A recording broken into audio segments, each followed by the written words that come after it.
What's up, everyone? Today I want to talk about Man of Steel, a movie that over time received mixed reviews, with some people loving it and some people hating it, to which I personally don't understand the enormous amount of hate Zack Snyder has gotten for his take on Superman. However, that doesn't mean I think Man of Steel is a masterpiece. There are objective criticisms about this movie that I do acknowledge. So don't think that I am 100% advocating for Snyder here, as I will gladly admit that some of his movies, mainly Batman v Superman and Suicide Squad, are misses, though I maintain that they are only misses because of studio interference. Everyone has these wild expectations of how a comic book character or a comic book IP should be done on screen, which unfortunately is a standard that a lot of movies like the current MCU movies follow. And don't get me wrong, following the source material does kind of help impact the story in some instances, but what's always stuck out as being more impactful to me is actually seeing an artist express their perspective with a character on screen. And Zack Snyder's Man of Steel is a fantastic example of this. But that's not to say it's without faults. It definitely does fall short in some areas, and certainly does make some divisive decisions regarding how they've chosen to portray certain characters in Superman's life, his villains, and certain influential figures from his past. But let me be perfectly clear, this movie is what the film industry and the comic book genre has been missing. For years, in fact. Ever since the Richard Donner Superman movies. Which, I'll be honest, as much as I respect Mr. Donner for giving us a more faithful portrayal of the character on screen with Christopher Reeve, I personally feel as though Superman can be more than just a blue Boy Scout. Because, that's how he was written to be in the early DC comics under Joe Shuster and Jerry Siegel. And I understand the significance of that, but I also understand that at times it can go way too far off the walls and get ridiculously unrealistic if taken too seriously. Superman Returns being a prime example of that. And of course, I know some people are likely going to make the argument that that's kind of the whole point of Superman, is that he's not meant to be relatable like us on Earth. Which is why I truly believe that we need more movies exploring Superman's extraterrestrial life. I believe that if we actually got more of those movies from Warner Brothers, then they wouldn't ever have this problem of not knowing what to do with him. Besides, I don't think an on-Earth Superman movie, especially in today's culture, would really work well without it looking cheesy and generic like Superman and Lois. Because Superman, at the end of the day, is an alien. Most, if not possibly all of his stories, actually involve him going through real obstacles like us human beings on Earth. I know Superman's not really what they call a space fascist, but in a way I kind of feel like he succeeds more in that role because of how powerful he is. So therefore, him just being Superman in our world would not only result in him being completely out of touch like Captain America, but it would also be going against the standards of our world. And if you're going to be bringing a superpowered alien into our world, you need to go by real-world standards. Those standards involve having him go through obstacles like us human beings. Otherwise, why should we root for Superman if he's not special beyond his appearance? And I don't mean to bring religion into this along with politics. Hopefully YouTube doesn't take this down. But there's a reason why Jesus died a long time ago and became a Holy Spirit. Because when he was alive, the world was a lot different. Society itself wasn't even mature yet until after stuff like the Great Depression, the Settlement Period, the initial Cold War, World Wars I and II, and 9/11 happened. And also because Satan had actually once gotten the upper hand over him by getting Adam and Eve to eat an apple from a tree, but that's a discussion for another time. Jesus grew up living a life of faith on Earth the same way Superman's people did on Krypton before it blew up. Superman is a modern-day Jesus Christ-like figure, and the best way to telegraph that is by actually having him blend in with society in order to have society accept him as Superman. And that's what I love so much about Man of Steel, is that compared to all the other Superman movies, it actually goes all in on showing the struggles and complications of the real world. Because I think part of being a superhero is learning to accept a new world before it accepts you. I mean, after all, we need change in our lives to grow and stay relevant. And that we can't always coast through life with hope and optimism. I didn't grow up with the Donner Superman movies like a lot of people did. Or at least I never watched them religiously enough to go out and buy a dozen Superman t-shirts and get the S symbol tattooed on my body. So I never had this preconceived vision of who Superman, or Kal-El for that matter, should be. The arguments that Superman should be more optimistic and that Kal-El shouldn't fight that he's different from society is all just a bunch of entitlement dribble that I've heard regurgitated on the internet over and over and over again. People forget that just because you are a fan of a comic book IP doesn't mean that you own it. You are not the artist. You don't get to dictate how a story should go. You are being told a story. I understand the passion of wanting to voice your personal grievances towards an artist for whatever work they did that doesn't resonate with you, and that apparently has gotten you all riled up and discontent, but it's unethical to think that it's okay for a fan to dictate an artist's work when the reality of that is that he/she are not the one writing and directing the damn film. I may sound like a broken record saying this, but an artist's work is an artist's work. If you can't respect that, then that's your problem, not the artist.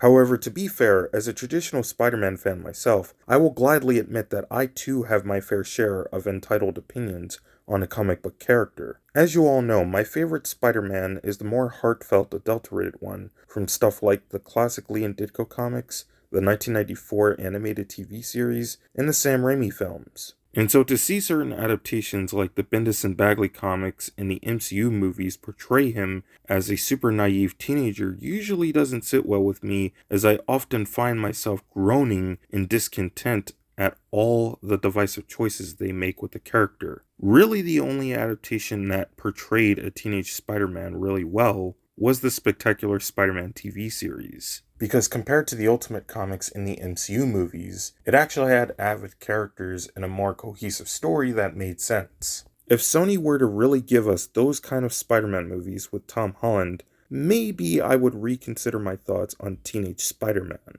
However, I maintain that Miles Morales shines more in that role than Peter Parker, because I've always felt that a lot of adult Peter stories are more visually compelling in comparison. Like, the thing that truly annoys me about a lot of teenage Spider-Man stories is that a lot of them tend to rely solely on the dialogue to sell what the character is, when really the character can be a good combination of both. It's been done successfully well in the animated TV shows and video games. I don't understand why they can't ever do it in the movies. And ironically enough, that's actually an issue I tend to have with a lot of Batman movies, but that's besides the point. Point is, I totally get what the struggle's like for a lot of traditional Superman fans. But at the same time, I don't mind seeing characters change status quo if the new status quo could actually help make the character stand out as an all-around interesting character. And for the longest, that's what I've always wanted Superman to be, along with the superhero genre. Man of Steel delivers on that and is all the more better for it. It's undoubtedly a Superman movie and therefore a superhero movie. Much like with Batman The Dark Knight, the production team in Zack Snyder decided to put movie first and adaptation second.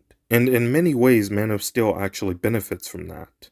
Watchmen is a mythological tale that has more of a crime drama and action movie feel to it, and spends more time giving you a well-rounded view of its characters and the environments they're in. Whereas Man of Steel is centered entirely around being a mythological tale with sparkles of action throughout, and a focus almost exclusively from Superman's perspective. I'll elaborate more on this soon, but let's start with the beginning. Also, this is your last chance to click off before I get into spoilers, because this is a spoiler review. Sound good? Alright, let's begin. Now, the way the movie opens up is brilliant. Not just brilliant, but downright magnificent. With Hans Zimmer's theme roaring, as we start to see the initial look of Krypton and its architecture show throughout the lettering. Now, in retrospect, I think this was done to reflect on Tim Burton's original vision for Superman Lives that apparently never saw the light of day. Because based on what the documentary shows us here on YouTube, which you're free to check out, the movie was actually going to have a pretty unique introduction to Superman with an epic musical score building up to the movie itself. The way the intro is constructed in Man of Steel is pretty similar, but with less lettering, which leads me to firmly believe Snyder wanted us to get a better view of Krypton in the opening scene. And just like Superman 1, this movie starts on Krypton. And the way Krypton looks in the intro gives us a more nuanced, well-rounded view of Superman's birth, which I actually think was constructed really well despite what all the naysayers say. It totally captures the essence of how different Krypton is from Earth, which is extreme. It even shows us how extremely different Kryptonians are from us Earthlings. So much so that it leads to its leader, General Zod, losing his mind and attempting a coup after finding out about its possible demise. Which, speaking of General Zod, I always thought that someone like Tyrell or Brainiac would have been a much more interesting villain for Superman to face in this movie. But then again, Zod is kind of a vital part of Superman's heritage, so I could see why he was utilized for this movie. And which I like that Snyder took the liberty of having Zod be more of an entity instead of Superman's equal. Because I feel that him being portrayed as a vital part of Krypton does give more meaning to his name besides it just being a stage name. And Michael Shannon absolutely plays this version of the character really well. Though I still maintain that Tyrell and Brainiac are far more interesting picks for a Superman villain. This may be a bit of a controversial take, but Zod to me has always kind of felt like the Doctor Doom of DC Comics. Where just like Doctor Doom, he's often portrayed as a mustache-twirling villain in a lot of stories he's in. Thankfully, that's not the case here. Zod is actually a real badass in this movie who challenges Superman instead of putting him on a pedestal like a lot of past adaptations have seemingly done. Zod in this movie murders the mother-loving shit out of Jor-El after Laura launches the Kryptonian ship with their son inside. Which, first of all, I must say, what an interesting way to kick off the movie and set up your villain. He murders one of the top-tier scientists of Krypton. And he does so pulling out his dagger, brutally stabbing him right in the fucking ribs Mortal Kombat style. Now that's one way to show everyone how serious you need to take this character. Another thing I want to point out is how self-aware the movie is. It knows we have already seen several iterations of Superman. And as a result, we have already seen him portrayed as the Boy Scout several times. Even Superman Returns showed us this version of the character when we didn't really ask for it. So that being said, the movie was made in good faith that the majority of audience members already know who Superman is and what his personality is like as Clark Kent. It's the very same reason why they tweaked certain things about his origin to put a realistic, but still mostly faithful spin on it. As far as the immediate plot goes for this movie and the modern time it takes place in, I thought this is a fantastic way to tell a Superman story. It actually shows you what the impact of an extraterrestrial life arriving to our world could have on the world, as opposed to just downplaying it by giving us yet another lighthearted, positive version of Superman. And instead, the movie manages to show you bits and pieces of Clark's origin and history retroactively as part of the immediate plot. That being said, these tweaks to certain details involving certain characters like Jonathan Kent, fans will undoubtedly find controversial, but I'll come back to that. As for the portrayal of Superman in his Smallville years, Henry Cavill delivers a more accurate look of the character. He portrays a young version of Clark still finding his footing in Metropolis and is still seen as somewhat of an outcast by the outside world and the military despite the good he is doing, with Lois Lane being an exception. However, and this is unfortunate that Clark's optimism does kind of take a backseat for the majority of the movie. It almost feels as if they screen tested Cavill as Clark but didn't trust his portrayal and personality enough to carry the movie like Christopher Reeve. And as a result, the majority of the focus is on serious Superman. Which I'm not exactly complaining about, but it's just a damn shame we didn't get the most well-rounded view of Kal-El's day-to-day life as Clark Kent. Instead, the movie just kind of implies the direction it's taking with a few throwaway lines, but honestly, this didn't bother me at all, because the people in charge are simply trusting people to know who Superman is and what his day-to-day life is like on Earth. For the same reason they chose to exclude the Boy Scout portrayal, because it's a portrayal that's been done to death at this point. It's the same reason why I actually forgive the inaccurate portrayals of the X-Men in the live-action movies. More particularly the live-action X-Men movies helmed by Bryan Singer. Rather than choosing to enhance the outside world's perception of mutants by going for the obscure, campy look of the X-Men from the 60s comics and the 1992 animated TV series, Bryan Singer chose to portray the X-Men in a realistic way to challenge the outside world's perception of mutants, and basically saying that mutants can be every bit as relatable as human beings. This was done graciously, so much so that it led to sequels, prequels, one-offs, and spin-offs, until Disney decided to fucking buy out the Fox franchise like they did with Marvel and Star Wars, buttering down everything in the process of doing so. All because they themselves are too lazy and incompetent to come out with better, more interesting movies with their own IPs. Of course they need to buy out the Fox franchise by taking away every awesome thing that originally was going to happen and replacing it with forgettable, mediocre trash like New Mutants. All to prop up their abortion of a streaming service, Disney Plus. That being said, I wouldn't be surprised if they were to butter down the X-Men even more with the animated series revival and the next batch of X-Men movies they're looking to make in the next phase of the MCU. Because Disney is full of corporate degenerates who do not understand the source material nor gives a fuck about what the fans truly want. But hey, the less said about Disney, the better at this point. Anyway, getting back to Man of Steel. I know I'm not alone in saying that the action in this movie is probably the best all-around action a Superman movie has ever seen. One issue that I honestly have with a lot of the previous Superman movies, mainly the Richard Donner Superman movies, is that a lot of the action in them feels tamed. Almost too tamed to be taken seriously. Of course, I know that movie making back in the 70s and 80s wasn't the same as it is now, along with the technology, and that comics aren't really meant to be taken seriously anyways, but there were many times where I felt like Richard Donner was holding something back in the fight scenes. To the point where many of the fight scenes in the original movies just felt like staged action. Man of Steel, on the other hand, actually goes out of its way to correct this, by actually having Superman's movement in the fight scenes look more believable, as opposed to just having it be fake for the fact of that. There's a reason why Zack Snyder was hired by Warner Brothers to do a Superman movie. They didn't just hire him because they were short on ideas, they hired him because they knew just how talented he was with choreography and special effects. And in result, we got a fantastic portrayal of Superman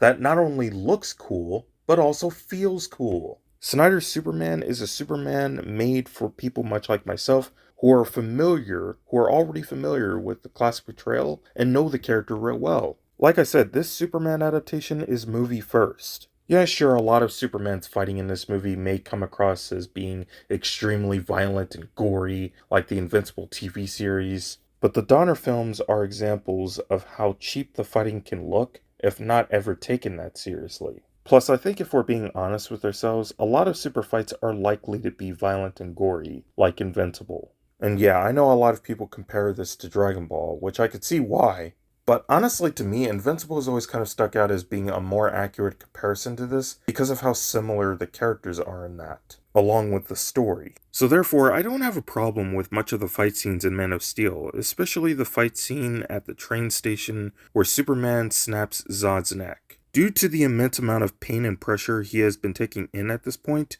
it was something that was bound to happen. Right before this, there's a scene where Zod tells Superman straight to his face, "The only way this ends, Kal, is if you die or I do." To which Kal-El actually takes the initiative and kills Zod. Now, could Superman have come up with other ways to handle his situation with Zod zapping the shit out of the innocent bystanders? Sure, absolutely. But do any of these solutions really meet the criteria of a relatable Superman? No, I don't think so. Call me crazy, but I'm pretty sure no sane superhero like Superman would actually risk letting someone as crazy and sadistic as Zod live when they are capable of doing so much harm to the world. I would think that the more favorable goal would be to do what's necessary to save the planet, especially when knowing that you are the only one who has the power to make that happen.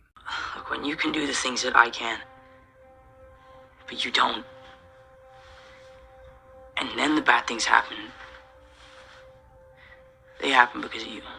And that is exactly the same kind of superhero logic Man of Steel is going by with the next snap of Zod. Not killing Zod would make Superman look like a complete fool. Could it have been telegraphed a bit differently? Sure. But at the end of the day, superheroing isn't as easy as saving a cat up a tree. This isn't the golden age of superheroes anymore. Superman can be every bit as relatable and compelling as characters like Batman, as long as it doesn't break character like the idea of Peter Parker becoming Spider-Man under the support of Tony Stark instead of Uncle Ben. And based on what the next snap scene shows us, it doesn't break Superman's character at all. If anything, it actually kind of builds on it by actually making Superman a more effective hero, not just to the people who like having their cats be saved up a tree, but to other people as well as villains even. Now with Batman, it's actually the opposite. The reason why he for the most part usually prefers not to kill evil is because, one, killing evil would bring back the haunting trauma of his family's tragic death. And two, killing evil would turn him into a monster bent on revenge and chaos like the Joker. The whole point of Batman's existence in the DCEU is to not only fear evil itself, but to also bring it down to goodness. Because, After all, there's a lot of good in this world. Not everyone is bad. That plus, I also think the argument that Batman is the only character that matters is a very preconceived, closed-minded way of looking at the character. Just like how I think that people arguing that Superman should be more optimistic and hopeful is a very preconceived, closed-minded viewpoint as well. The same could also be said for teenage Peter Parker. Anyway, Batman choosing to redeem evil instead of killing it is the same reason why he has such a great rogues gallery. Because he's a very smart guy and everyone in Gotham essentially wants to get inside of his head. But I say all of this to say that I don't see Superman killing Zod as being subversive as a lot of people say. It was a choice he made to save the planet he was sent to out of the love his parents had for Krypton. Superman may be a beacon of hope, but what benefit does hope have from letting evil that's as dangerous as nuclear cookies live? After all, the whole point of the next snap was to show why Superman prefers not to kill evil later on. You can't just have a superpowered alien come into our world being good at everything without showing what their flaws are first. Normally this would be the case for Batman, who's experienced death several times. However, for Superman, this would serve as a motivation tool for him to be a better savior. Because compared to Batman, Superman has greater control over his grief. Let's move on to Perry White. I originally thought the casting choice of Perry White was a little weird. In case you guys can't tell, I'm not a huge fan of race-swapping characters, especially comic book characters, who are notoriously well known for being white. I just think that the significance of a character is just too great for political representation. However, that's not to say that I can't accept characters being portrayed exceptionally well by a black person. In Lawrence Fishburne, an actor who's universally known for his work in stuff like Boys in the Hood and the Matrix movies, was outstanding in this role. He's really good at playing supporting roles, but I never thought that he could play an excellent Perry White. But hey, what do you know, I stand corrected. He brought a lot to the table for this character, who's not only meant to be an investigative reporter in this movie, but one of the top-tier working-class people in Metropolis. And like I said, this movie shows you the reality of what's going on. It's a movie made for those who are familiar with Superman, and so you're meant to infer between the dialogue of Colonel Hardy and Clark Kent that Superman not only has Lois's trust, but the trust of the whole world. This is further shown by the fact that as the movie goes on, Lois finds herself mixed up with the military and the FBI over a message Zod sent via satellite, where the military thinks she's an accomplice of some kind to Zod, which, as I mentioned before, is exactly how Zod perceives Superman. But in spite of that, Perry's trust in Lois continues, even at times of crisis. What an awesome dude. As for Jonathan Kent, aka Pa Kent, first of all, just want to say right off the bat, Kevin Costner is a tremendous actor. His presence on screen alone is everything that the character stands for. Seriously, if he doesn't represent a father figure, then I don't know who does. Because that advice he gave to Clark on the farm was absolutely amazing,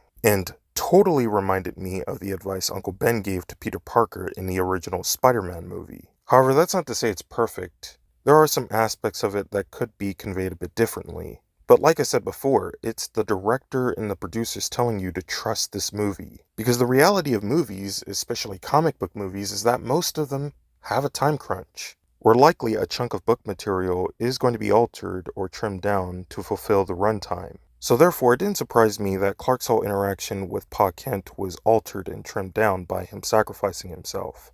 And in regards to the tornado scene, I find it interesting how people seem to just ignore the message of why he sacrifices himself in the tornado. The whole point of Pa Kent telling Clark to let him die in a tornado was to remind him that just because you have the power to save people doesn't mean that you are always going to win in the end. People are afraid of what they don't understand, which basically implies that not everyone in the real world is going to appreciate Superman the same way someone like Lois would, or Colonel Hardy for that matter. Which I actually think is a great message, especially for Superman. Because like I said before, Superman in the past has never really been given enough of a challenge for his acts to save people. And this movie presented that challenge really well. It's not perfect by any means. There are some parts of it I will agree could have been presented a bit better for clarity's sake. But it overall was a really interesting message. Of course, I know there's always going to be those weird degenerates out there who would say otherwise. But what can I say? Haters will be haters. A comment I have often heard a lot about this movie in the past is that it was only made because of Batman Begins. And while I could see why people would say that, I don't think it's 100% true. Christopher Nolan and David Goyer may have contributed in most of the writing for this movie, but as far as the choreography, cinematography, set designs, costumes, and concept art goes,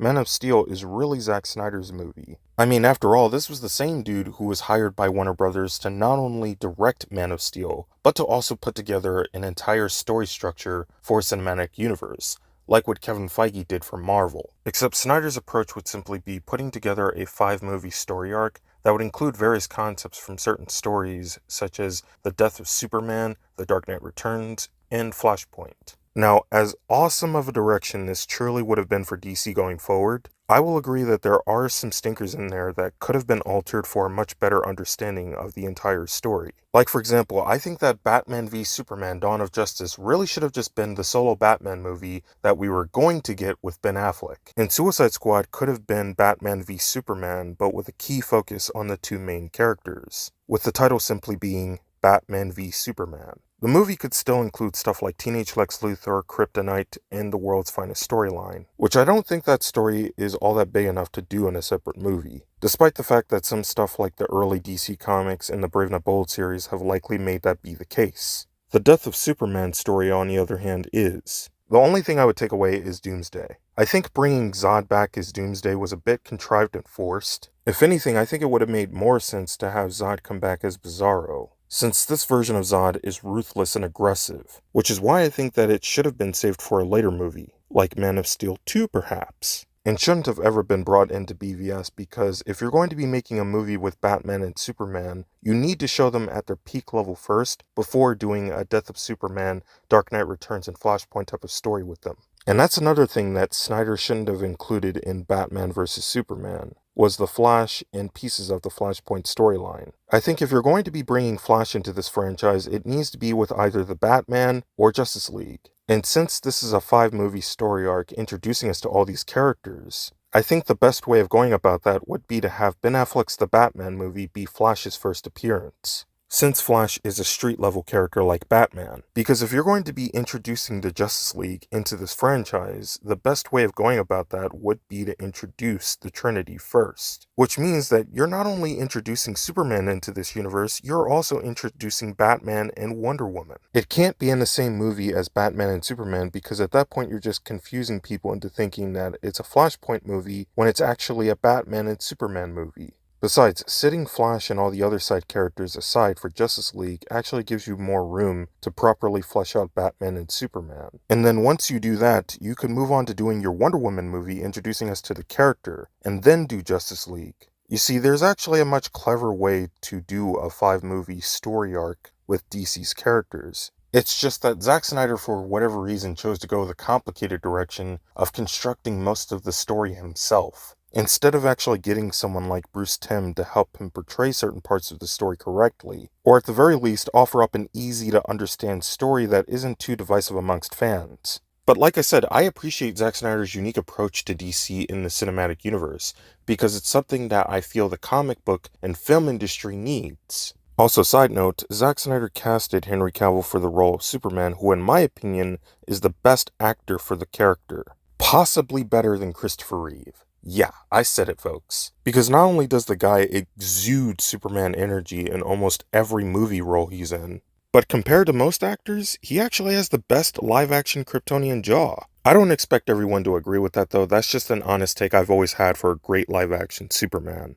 Now, getting back to the subject of constructing the movie properly, like I said, Man of Steel definitely looks like it has some fucking artistry to it. However, if I were to nitpick, I think that Snyder could have taken some time to properly flesh out certain characters like Colonel Hardy, who I think for clarity's sake could have been presented more as the Guardian instead of as your average Joe military soldier. Because I'll be honest, when I first saw this movie, I remember feeling rather confused by the amount of screen time this guy was actually given alongside Lois Lane. I remembered looking at the screen going, what the fuck? Who the hell is this dude? And come to find out, this dude is actually Snyder's version of the Guardian from DC Comics. To give you a short summary of who Guardian is, he's DC's version of Captain America.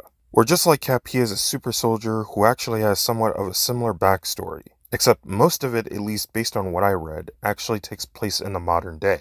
Now in the comics, he usually goes by James Jacob Jim Harper, but in other types of media such as Young Justice and the Supergirl TV series, he goes by Mel Duncan and James Olsen. And in here, he goes by Colonel Nathan Hardy, who is tremendously played by Christopher Maloney. who, again, I think could have been fleshed out a bit more. Don't get me wrong, I like the realistic portrayal they went for with this version of the character. I just think he looked too much like your average Joe to be considered Guardian in this. Much like how people say that Gotham City in The Dark Knight looked too much like Chicago to be considered Gotham City. So therefore, that's one change I would make to Man of Steel in my own version of the DCEU. Lastly, I want to talk about the changes to Clark Kent's characterization and backstory. In addition to the status of Krypton, it's revealed by Zod that both him and Jor-El agreed that their planet was in great peril. But the one thing they ended up disagreeing on was how to save Krypton. You see, Zod had this idea of rebuilding Krypton with his own race. And Jor-El, one of the most noble scientists of Krypton,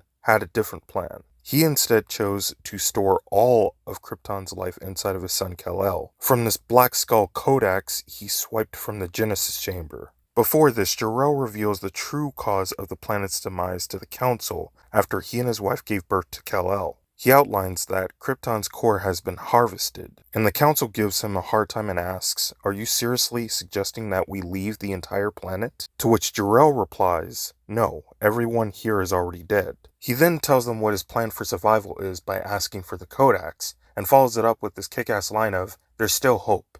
I have held that hope in my hand." And then we are soon introduced to Zod, who comes in guns blazing, photon blasting down everyone. Zod walks forward and says, "This council has been disbanded." The council asks him on whose authority. Zod replies, "Mine," and follows it up with a blast to the stomach of one of the council members, killing her. Zod walks even further and says, "The rest of you will be tried and punished accordingly." Jor-El walks over to Zod and asks him, "What the hell are you doing, Zod? This is madness." Zod tells him, "What I should have done years ago. These lawmakers with their endless debates have led Krypton to ruin." Jor-El replies, "And if your forces prevail, you'll be the leader of nothing," which implies that there will be no Krypton to save if you get your way. Zod kind of shrugs this off by saying, "I will make things better with my way," because at this point he has lost all patience with the council's decision making, and understandably so. Jor-El then challenges him by asking, "Even if you were to get your way, Zod, how would you be able to tell the differences between rights and wrongs?" And deep down inside, Zod knows that Jor-El might be right, but doesn't want to accept it, because it's too much to process for him. Which is why he simply chooses to ignore this by having his men escort Jor-El out of the council chamber. Because he probably feels that Jor-El's plan for survival isn't all the way good either. But Jor-El is 100% confident in his plan, which leads to the two of them fighting each other in the Citadel, where Lara is about to launch Kal-El over to Earth in the ship her and Jor-El powered up. Zod of course tries to stop this from happening, but Jor-El looks over at his wife and encourages her to launch the ship with their son inside. And when this happens, Zod begins to lose his shit. So much so that Zod actually has one of his men shoot down the ship that Kal-El's in, after Lara challenges him saying, "He's far beyond your reach." Zod loses that challenge and gets sent to the Phantom Zone along with Feyora and his men. Now, here's where Superman fans are likely going to be upset with this, because Jonathan and Martha Kent were meant to be the saints of Smallville, the voices of wisdom, and the shining beacons in a world of uncertainty. And the whole motivation for Clark Kent becoming Superman was with the character of Lois Lane, a character portrayed exceptionally well by Amy Adams in this movie. Just another day on Earth, a random woman who happens to work for the Daily Planet does a scoop on alien tech at the North Pole. And suddenly she runs into Superman, who offers her the same love and protection that was given to him by his parents on Krypton. And later on in the film, Superman saves Lois from falling to her death after they open up the Phantom Portal, sending all of Zod's people back to the Phantom Zone. The point is that this could happen to anyone at any time on Earth. Alien invasions are random, hostile, and don't discriminate. And so Clark Kent takes up the fight against alien invasions as Superman. Now, if Zod actually got his way with saving Krypton, with Jor-El sitting aside not acting the way he did, then that defeats the purpose of what Superman's origins are supposed to be. Now, here's why I'm okay with what Man of Steel decides to do with Clark's character and some of the tweaks it makes to certain characters and his origin. During the movie, Clark makes it clear that his alien persona is a curse, which scares the shit out of those he interacts with. So Clark Kent, throughout his Smallville years as Superman, was motivated by the interactions with his deceased father in holographic form, which is consistent with the interactions he has with Jonathan and Martha Kent. Now, in Man of Steel, Clark Kent uses his alien powers to protect people retroactively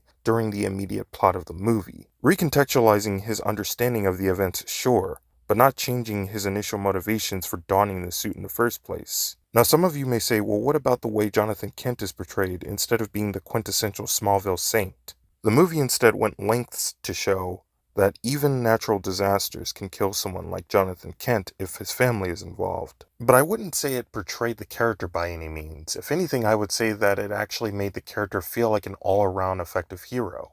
He did a reckless thing, sure, but it was for a greater cause, and he knew it was for a greater cause, so he pushed forward with it. He never really intended for his son to have zero disregard for human life. That was all on Zod, who wanted to rebuild Krypton, who ultimately wouldn't play ball. And after this was explained by Jor-El, Clark rightfully understood this and accepted it. Jor-El, a man who was ultimately killed because of the choice he made of storing all of Krypton's youth inside of his son. I mean, after all, he was only doing what he knew was best for the planet. And Zod, a man who wanted to exploit the circumstances of technology and power for his own personal gain. That alone is unjust. And so Jor-El wanted to use hope as a weapon to thwart him, not murder. If Clark was to repeat this, it would not only make him an absolute fool, but it would also make him out to be a traitor and a monster like Zod. Because as Clark Kent himself outlines in his movie, hope isn't always the best way of stopping evil alien invasions. Sometimes you have to take a leap of faith first. All that being said, Jonathan only gave his life to help save Clark from himself, only for him to realize that this world, much like Krypton and every other world outside of ours, is a never-ending battle to live in, which is the key reason why he builds the Fortress of Solitude with minerals from his home planet at the North Pole. Because compared to America, the North Pole is actually one of the very few places in the world that's more peaceful and quiet. And the reason I bring this up is because the movie also went lengths to show the stark difference between Kryptonians and us human beings, as we see Clark struggling to visualize things clearly as a little kid in what seems to be elementary school, telling us that the world is much too broad for Kryptonians to wrap their minds around. And Clark Kent is Kryptonian, at least part of him is, which is why he ended up suffering the same type of illness Zod did when he first came over to Earth. But yeah, this movie doesn't just imply that Kryptonians are different from us Earthlings, it actually shows you how different they are, is my point. And that's also what I love about Man of Steel so much, because most comic book movies like Matt Reeves' The Batman all seem to have this obsession of telling you a lot about their characters, but not actually showing you much of what really needs to be explained. As good as the movie looks, there were many times where I felt that a lot of it relied solely on being a crime drama, and only a crime drama. And that's actually a big issue I have with Matt Reeves' The Batman. I understand that it's a beginner Batman story that's taking a lot of inspiration from Year 2, but ultimately the story just felt too drawn out for its own good. I think there are a lot of things in it that could have been portrayed a bit differently in order to get my investment. Like, for example, I wasn't a fan of Pickle Riddler's design. I thought it looked ridiculous. If anything, he could have just been his regular average self throughout the entirety of the movie, and I would have been sold. I would have been like, oh yeah, awesome. Arkham Knight Riddler is in this movie. Awesome. Also, Catwoman's design looked really bland in this. The suit itself looks fire, but the mask is just god-awful. It looks incredibly cheap and generic. I prefer the standard Catwoman mask. The same could also be said for Battinson. That whole skull face leather look they went for just makes the character look really goofy in my opinion. And the overall suit looks way too clunky. Like, dear lord, I thought Daredevil's suit in the Netflix TV series looked bad, but this is on a whole nother level of horrendous right here. Fucking hell. I mean, hell, the least they could have done was have the focus be more on Alfred, Jim Gordon, Penguin, and Catwoman, because they stole the movie, honestly. But anyway, I don't want to spend too much time shitting on the Batman, because then we're going to be here all day. So anyway, after Clark Kent comes to appreciate the support of his parents from both worlds, mainly Krypton, as we see Jor-El play a more active role in telling Clark what he needs to know about controlling his powers. And after he has come to appreciate his interactions with the Kents, Colonel Hardy, and Lois Lane, he begins to accept his role in the world as Superman, the Man of Steel. That being said, let me wrap this up with my thoughts on the movie as a whole. After seeing this movie for the first time in theaters, I remembered loving it and was amazed by what I saw, and kind of thought, you know what? This is the Superman I want to see DC and WB make more movies of. But then I came across some videos online that were saying negative things about Man of Steel, and basically giving it the same treatment as The Amazing Spider-Man, saying that it's too surface level and that it completely breaks the lore of the intellectual property and the character, all because of the lack of adhering to the status quo. And I remembered feeling rather perplexed and conflicted by all of these complaints, but up until now never really had a clear way of expressing it in a video. And so after taking some time to digest and ponder the movie, and most importantly think about why this massive shift in character writing for Superman was made, and how it actually blends really well with the final product, I've come to realize this. What we ended up getting was a fantastic mythological tale that challenges a lot of the fundamental aspects of the character, but still acts as a faithful adaptation of Superman. That whilst being an adaptation, neglects some of the comic book inspired aspects to put the movie first, including having the self-awareness to not give us a direct copy of the movie's predecessors. Because this movie understands that it takes place in the modern day, where Superman movies, and especially the telling of Superman stories, has become somewhat formulaic and generic at this point. And the superhero genre has been saturated to death by repetitive, mediocre trash, most famously by Marvel. But make no mistake, other franchises such as Masters of the Universe, Star Wars, and now Star Trek have certainly contributed. And yeah, sure, you can argue that DC has fallen into that category, but really only with 5 movies, let's be honest. Everything else from Batman v Superman, the Ultimate Edition, to Zack Snyder's Justice League, to James Gunn's Suicide Squad, is all pretty fucking awesome to see in theaters. So thank God for this movie that not only told a fresh Superman story, but also serves as a sharp reminder of how absolutely important purposeful storytelling is. Especially with Zack Snyder's Justice League being another prime example. It treated its audience like they had some intelligence and maturity, something you don't see often in superhero movies, particularly Marvel movies. Everyone just wants to play everything safe, with the studio executives expecting no one to react in any negative way and to just suck it all up, all because to them, it's just family-friendly entertainment. But the reality of that is that not everyone is that stupid. People can see through the lies you constantly feed us. But with Marvel putting out stuff like Man of Steel and Zack Snyder's Justice League that actually offers good competent storytelling and nuance, people will not be able to see through that at all. Instead, they will indulge in it and be inspired by it. I mean, after all, that's what we go to the theaters for, to see a director's story play out on screen, not ours. And unfortunately, with the releases of Spider-Man No Way Home, Doctor Strange 2, and the soon-to-come Thor Love and Thunder, that all seem to have this quality of telling you what to think when watching, like a lot of Marvel movies have likely done in phases 3 and 2 and even 1 to some extent, that doesn't ever seem to be the case. Which is why I have long since gravitated more over to DC. Because I at least know that I'm going to get some fucking substance and value out of what I'm watching on the big screen with their movies. Even with some that I swiftly deem to be mediocre at best. Unlike Marvel, who just constantly always trick and manipulate people into watching their movies, with all these convenient trailers they put out that don't even match the same quality of what Stan Lee gave us with a lot of the Phase 1 and earlier Marvel movies. Man of Steel isn't your typical superhero movie, or Superman movie for that matter, but it's exactly what the industry needs. Especially knowing the kind of struggle that Henry Cavill and a lot of DCEU actors have been going through, with Warner Brothers simply choosing to reject Zack Snyder at every turn. Hopefully this movie could serve as a catalyst for Discovery to lead WB in a better, more interesting direction with their movie division. Because based on what I've been hearing about the upcoming Flash movie, it appears that it is going to be the ultimate reset of the entire DCEU, and I myself am immensely not a fan of that. Because essentially what that's doing is copying off the success of Spider-Man No Way Home, which when you think about it wasn't really successful story-wise with how they portrayed certain characters like Doctor Strange for instance.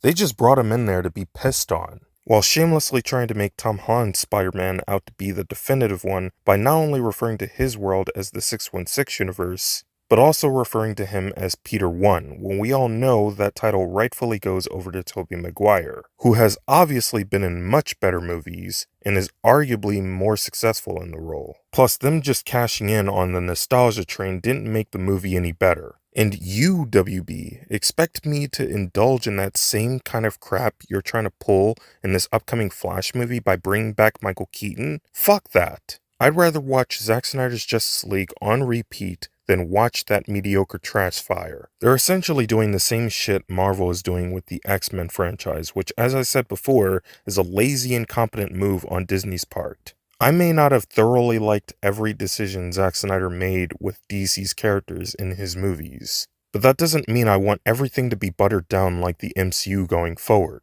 And this new Superman movie that J.J. Abrams is looking to put out is just going to muffle things up even more because nobody wants to see a race-swapped Clark Kent on a big screen. Like I said, it's just plain stupid to race-swap a predominantly white character knowing that there are pre-existing characters of color that you can adapt on screen. I'm not a big Superman fan, and even I think this is terrible. But I am a fan of seeing alternate universe characters get the same spotlight as their predecessors. Which is why I'm more excited for Michael B. Jordan's Superman movie, because I think that is what truly makes a multiverse. Not all this woke political messagery and contrived nonsense they're looking to pull with the Flash movie and other upcoming DC projects. It's ridiculous. And don't get me wrong, I like Michael Keaton, and I like his portrayal of Batman, but I think by now it would make more sense logistically to bring him back as Old Man Bruce Wayne, and to bring in Batman Beyond. Either that or just do a complete 180 and bring in a completely new Batman. Anyone but Robert Pattinson, that's for sure. But anyway, I love Man of Steel. This movie kickstarted an extended universe and gave us Ben Affleck's Batman, who I personally would still like to see in a solo movie. I feel that we were robbed of that. Hopefully WB can come to appreciate what they have in Henry Cavill. Because even though Snyder never really planned on having Man of Steel be a planned trilogy like the Dark Knight films, I still think a sequel to Man of Steel would be really interesting and satisfying to see in theaters. Well done, DC. Please give us more of this. Man of Steel was fantastic. Not perfect, but fantastic. And it is more or less exactly what I was looking for. You see, there's a very good reason why I adore this movie and somewhat tolerate Matt Reeves' Batman movie. You see, one is a mediocre movie that has the quality of doing a lot more telling than showing and is completely one-dimensional. The other is a fucking good movie as well as an excellent mythological tell and an awesome Superman story. Man of Steel is the best superhero product we've received since Richard Donner made history with his series of Superman films. Now with that being said, some of you may be wondering, where does Man of Steel stack up for me compared to the other Superman films? Well, Man of Steel is definitely number one for me, because of the superior action, tone, and atmosphere it has over Superman 1 and the follow-up sequels. I'd say Superman 1 falls narrowly under Superman 2, which is number 2 for me. The reason why I put Superman 2 over Superman 1 is because Superman 2 actually gives us a more well-rounded view of the characters, whereas Superman 1 is just one huge origin story for the characters. Superman 2 didn't just give us Superman on screen. It also gave us Clark Kent and actually shows us how his relationships are affected by the double life that he leads. We also got a deep dive into how General Zod operates, and what makes him so dangerous, like the Zod we see in Man of Steel. To put it simply, Superman 2 had the better villain, whereas Superman 1 had a great villain, but also had the better story. Man of Steel, as I said before, is a great combination of both in my opinion, and arguably has the better cinematography and the better score. That being said, what we got was one of the best Superman films to date, and an incredible superhero film. Well done to Zack Snyder and his production team. Anyways, that brings this video to a close, guys. Let me know what your thoughts are on this very topic, and I will talk to you later.